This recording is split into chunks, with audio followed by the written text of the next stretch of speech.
नमस्कार प्यारे विद्यार्थियों। आज हम बीए द्वितीय वर्ष हिंदी पुस्तक के विराम चिन्ह प्रकरण से संबंधित आज का टॉपिक रहेगा विराम चिन्ह। विराम चिन्ह का शाब्दिक अर्थ ठहराव अर्थात रुकना होता है। किसी भी वाक्य को बोलते, पढ़ते, लिखते समय जिस प्रकार के बीच बीच में चिन्हों का प्रयोग होता है उन्हें विराम चिन्ह कहा जाता है। विराम चिन्ह किसी भी भाषा को बोलते, पढ़ते या लिखते समय किसी कथन को समझाने के लिए अथवा भावों को स्पष्ट करने के लिए वाक्यों के बीच में या अंत में जो थोड़ा रुकना होता है, इसी रुकावट का भाषा संकेत के अनुसार विराम चिन्ह कहा जाता है। विराम चिन्ह के प्रयोग भावों को आसानी से समझा जाता है, भाषा में स्पष्टता आती है। यदि उचित स्थान पर इसका प्रयोग न किया जाए तो अर्थ का अनर्थ हो जाता है। वो मैं आपको उदाहरण के माध्यम से बता रहा हूँ। जैसे रोको मत जाने दो, पहले वाक्य में स्पष्ट है कि इनको रोको, जाने मत दो, जबकि दूसरे वाक्य में रोको मत जाने दो। कहने का मतलब रोको मत व्यक्ति को, उसको जाने दो। वाक्य एक ही है लेकिन अर्थ का अनर्थ हो रहा है। यहाँ रोको के पास विराम चिन्ह का प्रयोग हुआ है, जबकि यहाँ रोको मत के आगे प्रयोग हुआ है, जिससे अर्थ का अनर्थ हो जाता है। हिंदी में सामान्य तौर पर 12 प्रकार के विराम चिन्ह बताए गए हैं। आज हम जिन विराम चिन्हों का अध्ययन करेंगे उसमें से छोटी छोटी सामान्य जानकारी आपको विराम चिन्ह के बारे में बताऊंगा। पहला है पूर्ण विराम। पूर्ण विराम का अर्थ होता है, पूर्ण विराम का प्रयोग वहाँ होता है जहाँ वाक्य पूरा हो जाता है। पूर्ण विराम का प्रयोग वाक्य पूरा होने पर किया जाता है। जहाँ प्रश्न पूछा जाता हो उसे छोड़कर हर प्रकार के वाक्यों के अंत में किया जाता है। यानी जहाँ वाक्य समाप्त हो जाता है वहाँ पर पूर्ण विराम का प्रयोग किया जाता है। अब पूर्ण विराम के आगे लिखा हुआ है, जैसे उदाहरण मैंने बताया, सुबह का समय था। सुबह के समय के आगे जिस प्रकार आपको दिख रहा है कि इस प्रकार का डंडी के रूप में एक चिन्ह है, इसका मतलब ये है कि यहाँ पर पूर्ण रूप से आपको रुकना है। दूसरी बात, दूसरा जो विराम चिन्ह है वो है अर्ध विराम। देखिए, अर्ध विराम और पूर्ण विराम दोनों देखने में एक जैसे ही लगते हैं। अर्ध विराम इस प्रकार का होता है। इस विराम का भी हिंदी में अपना अपना महत्व होता है। देखिए विद्यार्थियों, अर्ध विराम के बारे में अपन बात करते हैं। अर्ध विराम में भी वाक्य के बीच में थोड़ा रुकना बहुत ही जरूरी होता है। अर्ध विराम जहाँ पूर्ण विराम जितनी देर न रुक करके उसके कुछ समय तक रुकना होता है, वहाँ अर्ध विराम का प्रयोग किया जाता है। पर इसका प्रयोग विपरीत अर्थ प्रकट करने के लिए भी किया जाता है। जैसे भगत सिंह नहीं रहे, वे अमर हो गए। देखिए यहाँ पर मैं समझाता हूँ कि भगत सिंह नहीं रहे लेकिन अमर हो गए। भगत सिंह, उदाहरण बता रहा हूँ, नहीं रहे, ठीक है, लेकिन अमर हो गए।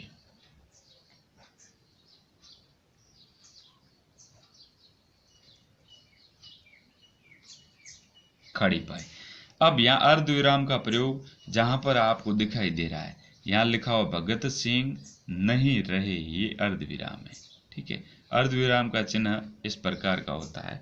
इससे स्पष्ट होता है कि भगत सिंह तो नहीं रहे लेकिन अमर हो गए। यानी थोड़ा सा अपने को इस स्थान पर रुकना बहुत ही जरूरी होता है, जिससे शब्द में स्पष्टता आ जाती है तथा वाक्य को समझने में हमें आसानी होती है। तीसरा जो विराम चिन्ह है वो है अल्प विराम। कौन सा है? अल्प विराम। अल्प विराम। देखिए, अल्प विराम चिन्ह किस प्रकार का होता है उसके बारे में भी आपको बताएंगे। देखिए, छोटा सा इस प्रकार का चिन्ह होता है जिसे अल्प विराम कहते हैं। अल्प विराम में थोड़ा सा रुकना होता है। रुकने के बाद में व्यक्ति को जिस प्रकार अर्ध विराम में रुकना होता है वैसे ही अल्प विराम में रुका जाता है। अल्प विराम का प्रयोग अर्ध विराम से भी कम समय में रुकने के लिए किया जाता है। इसका प्रयोग समान पदों को अलग करने, उपवाक्य बनाने, उद्धरण से पूर्व चिन्ह लगाने, उपाधियों से पूर्व, संबोधन तथा अभिवादन आदि स्थानों पर होता है। जहाँ पर यहाँ समझने की बात यह है कि अर्ध विराम में जितने समय के लिए रुकना होता है उससे भी कम समय के लिए यहाँ रुका जाता है। या वाक्य में कहीं स्थान पर कोई शब्द छूट गया है, ऐसे स्थान पर अल्प विराम का प्रयोग किया जा रहा है। जैसे हम सब घर जा रहे हैं। यहाँ पर हम शब्द से तात्पर्य है थोड़ा रुकना। हम यानी बहुत सारे एक साथ घर जा रहे हैं, तो हम सब घर जा रहे हैं। सब भी हट जाने के बाद भी इसके अर्थ में कुछ परिवर्तन नहीं होता है, क्योंकि हम घर जा रहे हैं।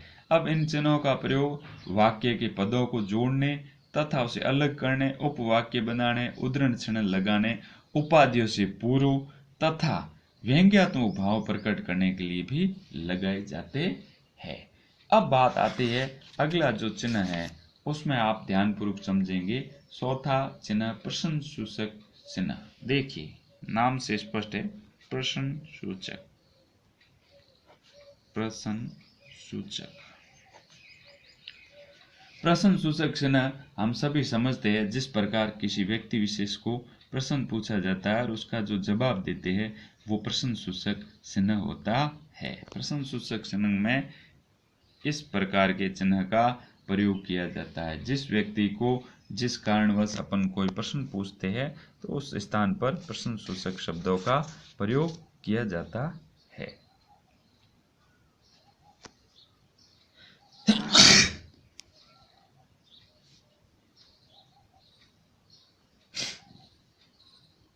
अगला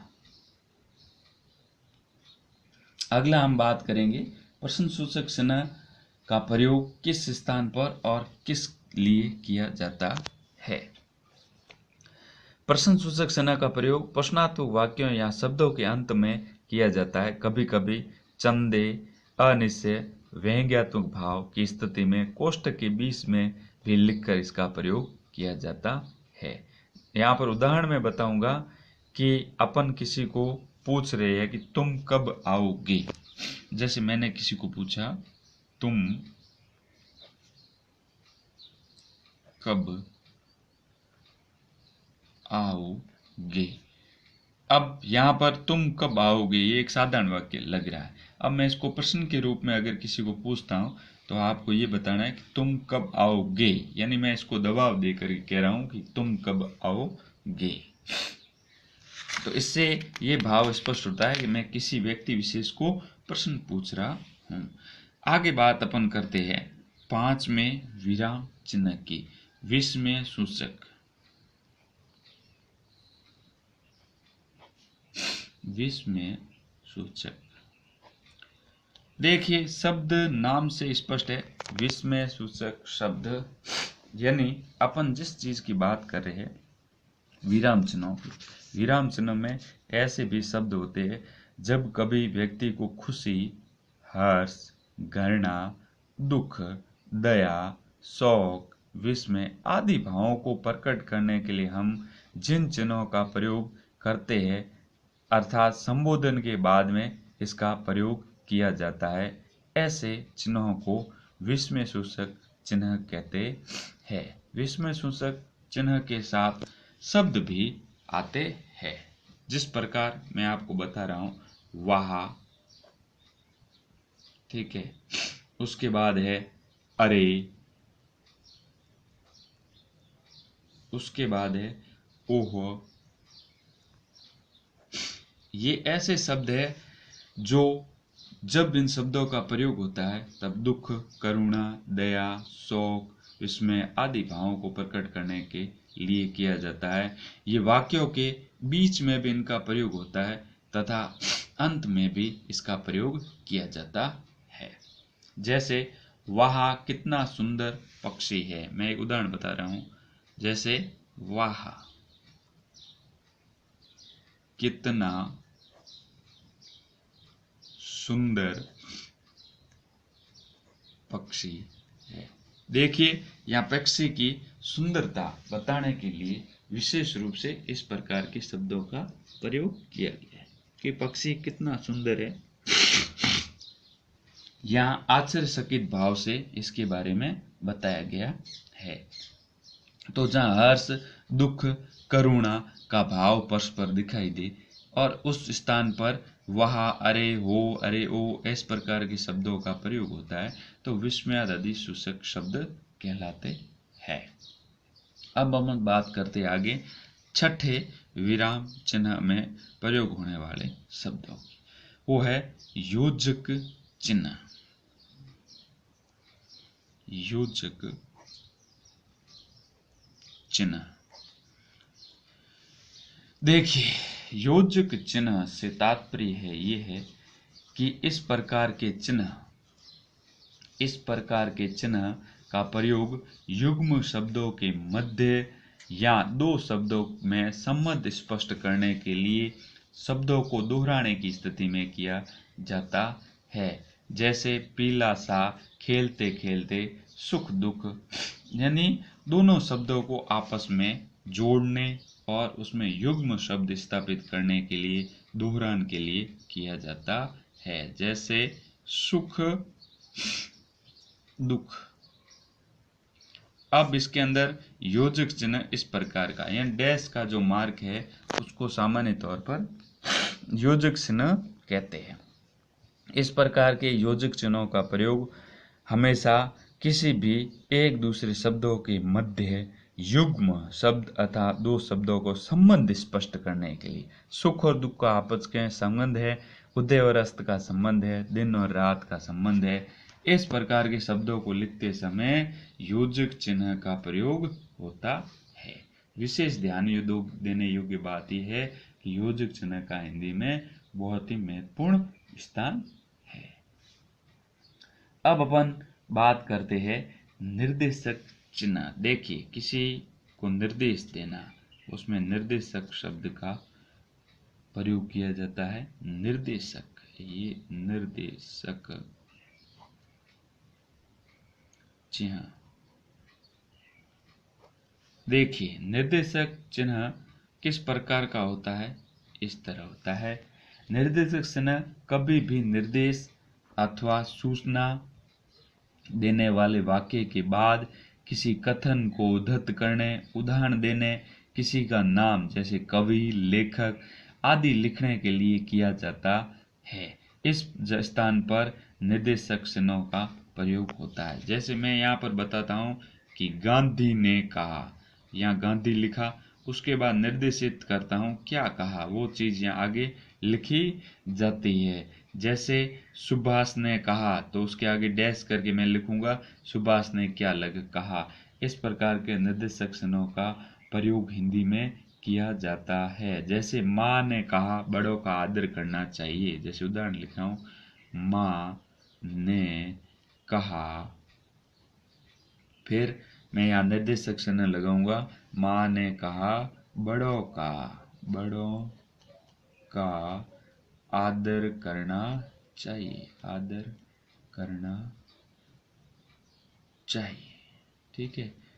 अब यहाँ पर वाक्य में निर्देशक चिन्ह कौन सा है? ये जिस प्रकार का डैश है ये निर्देशक चिन्ह है। इसको निर्देशक चिन्ह कहा जाता है। किसी व्यक्ति विशेष, कवि, लेखक या किसी बात को दूसरों के सामने स्पष्ट करने के लिए इस प्रकार के चिन्हों का प्रयोग करना जरूरी होता है।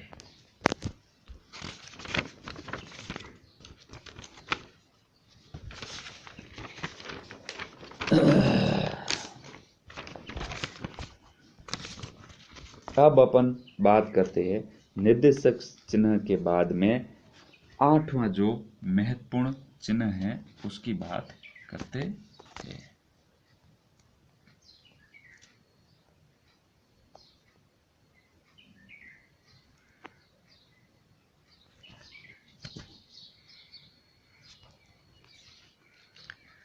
अब अगला जो है वो है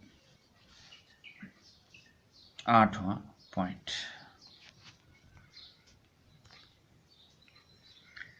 8वें में विशेष बात यह है कि जैसा आप और हम सभी जानते हैं कि इस प्रकार के चिन्हों का प्रयोग किस प्रकार होता है और कैसे ये लिखे जाते हैं।